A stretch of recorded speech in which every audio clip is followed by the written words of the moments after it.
Bom dia a todos! Graça e paz do Senhor Jesus seja com todos nós. Uma ótima segunda-feira para todos. Hoje é dia 22 de maio de 2023. Seja muito bem-vindo ao nosso devocional de hoje. E nesta segunda-feira, nós vamos aí voltar para o Antigo Testamento e meio que dar sequência na história, né? Já que a última vez que paramos lá no Antigo Testamento, estávamos lendo os profetas que profetizaram no pré-exílio, ou seja, antes da nação de Israel ir para o exílio babilônico. Agora a gente vai dar sequência em 3 livros chamados livros históricos sobre esse período. Vamos ler Esther, vamos ler também Esdras e Neemias. Por quê? Cada um deles, a seu tempo, vai mostrar exatamente como era a vida e também o pós-vida nesse período do exílio babilônico. A gente tem Daniel também,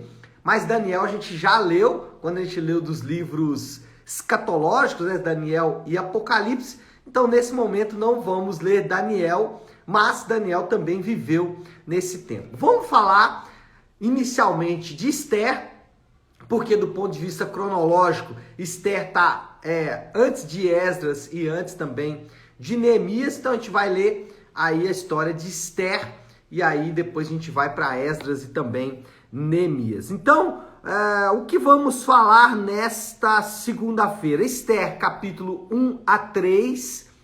E o tema do devocional de hoje é o controle de Deus. Na verdade, eu posso dizer que esse tema, o controle de Deus, é o tema de todo o livro de Esther.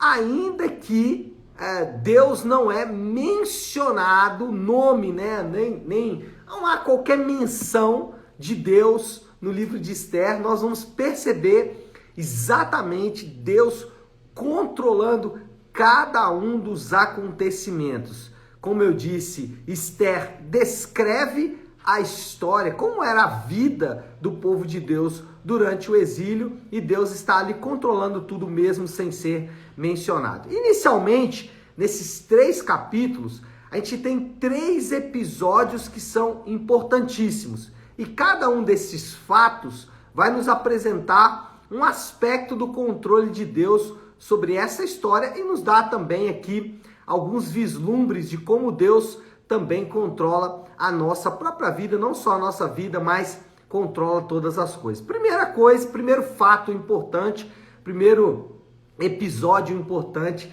no livro de Esther é a deposição da rainha Vasti. Então, eu quero ler o versículo 19 do capítulo 1, que diz assim. Então, versículo 19 do capítulo 1 de Esther diz assim: Por isso, se for do agrado do rei, que ele emita um decreto real e que seja incluído na lei irrevogável da Pérsia e da Média, determinando que Vasti nunca mais compareça na presença do rei Xerxes. Também deu o rei a sua posição de rainha a outra que seja melhor do que ela. Por que que o rei, por que que Xerxes, ele assinou esse decreto dizendo que Vasti não poderia mais entrar, né, diante dele, não poderia mais comparecer na presença do rei. O rei estava dando um grande banquete, na verdade, estava fazendo ali uma festa para comemorar suas grandes conquistas. Essa festa já durava 6 meses e o relato diz que o rei estava já cheio de vinho, ou seja, estava tonto, e mandou chamar a rainha Vasti. Os historiadores dizem que quando o rei queria apresentar a beleza da sua mulher, ele fazia isso fazendo um desfile com a rainha completamente nua, sem nenhum tipo de roupa. Ou seja, isso é um grande abuso contra a mulher em um império pagão, um império que não teme a Deus. E a rainha, obviamente, não obedeceu a essa ordem descabida do rei, uma ordem que não faz o mínimo sentido. O problema é que a revolta de Vasti contra esse tratamento dado a ela, um tratamento vil, desprezível, a revolta dela não melhorou em nada a vida das pessoas. a revolta da Vasti, uma espécie aí de feminismo antigo, né? Não resolveu em absolutamente nada, não melhorou a vida das mulheres. Pelo contrário, até piorou, porque o rei trouxe uma ordem de que agora os maridos deveriam ser respeitados. Uma lei também que não tinha nenhum cabimento.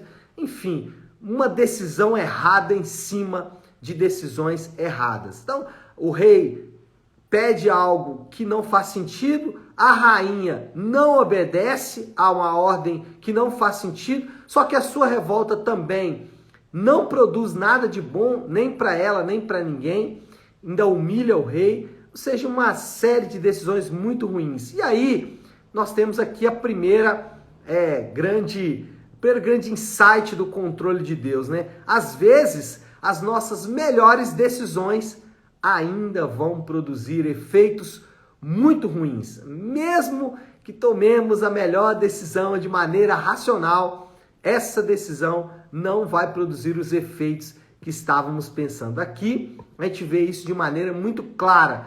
E o que isso nos ensina de modo muito direto é que nós dependemos da graça, da bondade e da misericórdia de Deus. Porque nem sempre, mesmo depois de raciocinar, mesmo depois de muito pensar e tomar uma decisão fria, mesmo assim as coisas não vão andar como nós estávamos pensando. Por isso é que dependemos sempre da graça de Deus. Então, essa é a deposição de Vasti. O que acontece depois? Esse é o nosso segundo episódio importante, é a ascensão de Esther. Está aqui no versículo 17 do capítulo 2, que diz assim: o rei gostou mais de Esther do que de qualquer outra mulher. Ela foi favorecida por ele e ganhou sua aprovação mais do que qualquer das outras virgens. Então, ele lhe colocou uma coroa real e tornou rainha em lugar de Vasti. Então, Esther agora é ascendida à condição de rainha. Esther assume a posição que anteriormente era de Vasti. Lamentavelmente, alguns irmãos piedosos, irmãos que amam a Deus, entendem esse texto aqui de maneira muito equivocada. Eles pensam que isso aqui foi algo muito bom na vida de Esther. Mas se você pensar com calma, você vai perceber que a vida de Esther, ela não foi tão melhorada assim pelo fato de agora ser rainha. Para começar, ela foi sequestrada por um déspota. Segundo, ela disputou um desfile, né? Não sei se seria um desfile, não, mas não sei, uma eleição aí de escolha extremamente nociva, perigosa, né? Ou seja, disputou com outras jovens a posição de rainha, um negócio assim meio estranho. E por fim, Esther, ela abriu mão de tudo na vida dela por causa desta posição. Além disso, a jovem judia escondeu a sua nacionalidade, ela não disse que era judia, desrespeitou os mandamentos de Deus, porque havia uma lei dizendo que um judeu não poderia se casar com um não judeu. Inclusive, lá depois, né, em Esdras, quando o povo retorna para Jerusalém, Esdras precisa tratar com isso e ele tem que tomar uma medida drástica, que é exatamente mandar embora todas as mulheres que não eram judias. Por quê? Porque isso traria prejuízo ao povo de Deus. Então, Esther faz muita coisa errada em relação à lei de Deus, comete equívocos com relação à lei de Deus, ainda assim ela conquista uma posição elevada no império. Então, o que nós aprendemos aqui nesse segundo ponto, na ascensão de Esther? É que Deus pode usar pessoas que não têm um bom caráter. Isso é doloroso, né? Deus pode usar pessoas que não têm um bom caráter. E isso vai acontecer às vezes. Agora, diante desta segunda aplicação, Deus pode usar pessoas que não têm um bom caráter. a gente chega a uma última conclusão aqui nesse segundo ponto. Deus, ele só pode usar esse tipo de pessoas. Então, às vezes, nós nos assustamos em ver que Deus está usando pessoas que nós não usaríamos. E aí a gente chega à conclusão de que nós não usaríamos nem nós mesmos. Se você for honesto com você mesmo, você vai perceber isso, que você não usaria nem você mesmo. O ponto é que Deus, ele só tem um tipo de pessoas para usar: as pessoas que são pecadoras. Assim como eu, assim como você, assim como qualquer um de nós. Isso nos dá uma extrema humildade. Por quê? Porque nós não podemos acusar Esther. Ao olhar aqui tudo que ela fez para alcançar essa posição elevada, nós não podemos julgar Esther. Pelo contrário, nós temos que ser ali bem misericordiosos e compassivos com ela, porque nós também estamos na mesma condição que essa doce jovem judia. Terceiro episódio importante desses primeiros 3 capítulos aqui do livro de Esther é a conspiração de Amã. E eu quero ler o versículo 13 do capítulo 3 de Esther, que diz assim, Esther capítulo 3, versículo 13.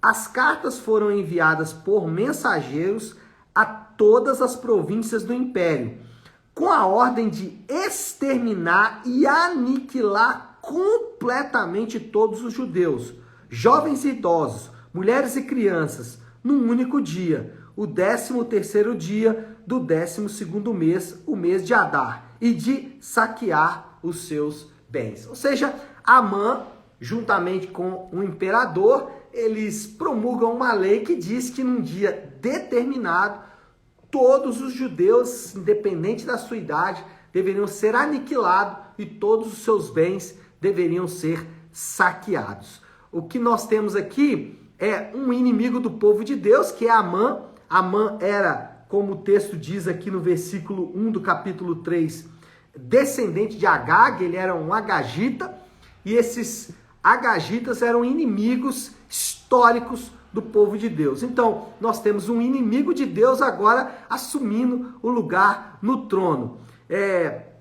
E uma atitude de Mardoqueu, uma atitude até pouco respeitável, porque ele não se curvou diante de Amã, abriu grandes feridas antigas. Alguém pode dizer, pastor, mas veja bem, a Bíblia diz que nós não devemos nos curvar diante de ninguém. Não, a Bíblia diz que não devemos nos curvar diante de nenhum outro Deus.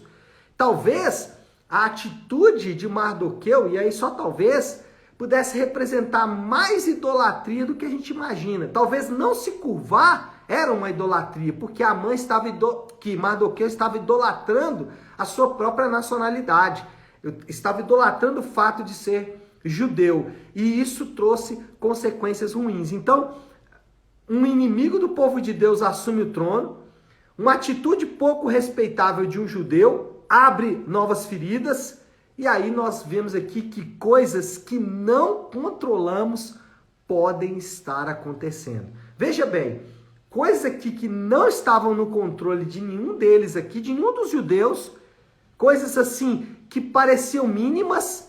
Um inimigo do povo de Deus assume o segundo lugar do trono, um judeu toma uma atitude bem questionável, tudo isso ia trazer sérias consequências para todo o povo de Deus. E aí, o que nós podemos pegar desse último fato? O que podemos aprender com isso? Nós precisamos confiar em Deus e em suas promessas. Só assim nós vamos encontrar tranquilidade. Por quê? Porque coisas que não controlamos podem estar acontecendo. Então, 3 fatos aqui importantes. Primeiro, às vezes, nossas melhores decisões ainda vão produzir efeitos muito ruins, dependemos da graça de Deus. Deus pode usar pessoas que não têm um bom caráter, é o segundo. Na verdade, Deus só usa esse tipo de pessoa. E terceiro, precisamos confiar em Deus e em suas promessas, porque coisas que não controlamos podem estar acontecendo. Moral da história, constatamos que a determinação e o poder de Deus estavam influenciando as decisões de um povo que não teme o Senhor. Constatamos aí que Deus estava controlando até mesmo o império pagão. Desafio do Léo aí para esta segunda-feira, então, diante de tudo isso que falamos, que podemos retirar de maneira resumida de tudo isso? Primeiro, confiar no controle de Deus. Irmão, você está começando a semana, você está começando aí, né, mais uma semana de trabalho, com todas as suas tarefas, com tudo aquilo que você precisa fazer, confie no controle de Deus. Deus está controlando todas as coisas. Por outro lado, faça tudo o que você tem que fazer e faça da melhor maneira possível. Agora, faça de acordo com a vontade de Deus, ou seja, de acordo com a palavra de Deus. O crente é chamado para fazer algumas coisas. Por exemplo, o crente é chamado a orar em todo o tempo.